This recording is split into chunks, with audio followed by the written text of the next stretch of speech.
Hello friends, आज के चले एसेছি একটা নতুন ক্রাফটের ভিডিও নিয়ে।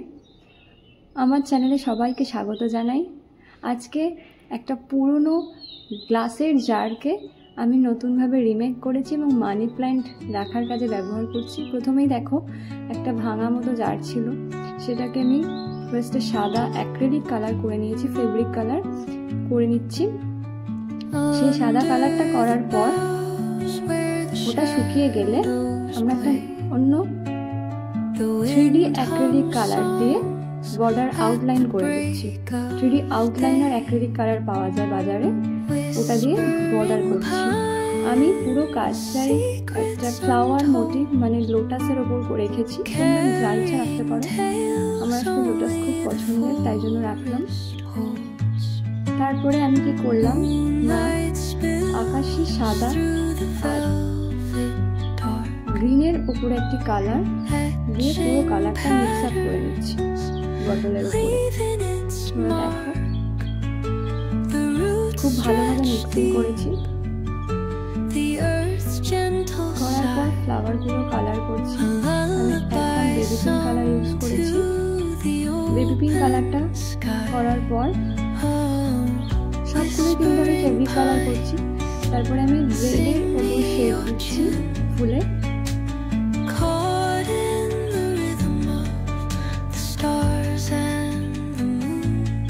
এরপরে আমি পাতার কালার চলে যাচ্ছি। আমি স্যাপ্লিং কালার করেছি পাতাকে।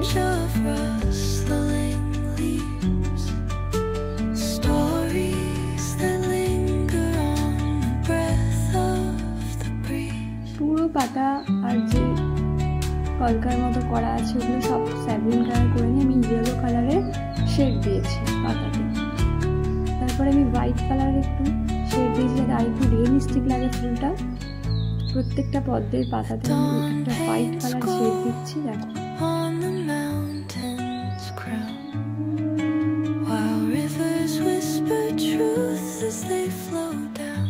তারপরে আমি গোল্ডেন কালার দিয়ে পাতার গাছে সেগুলো বর্ডার করেছি।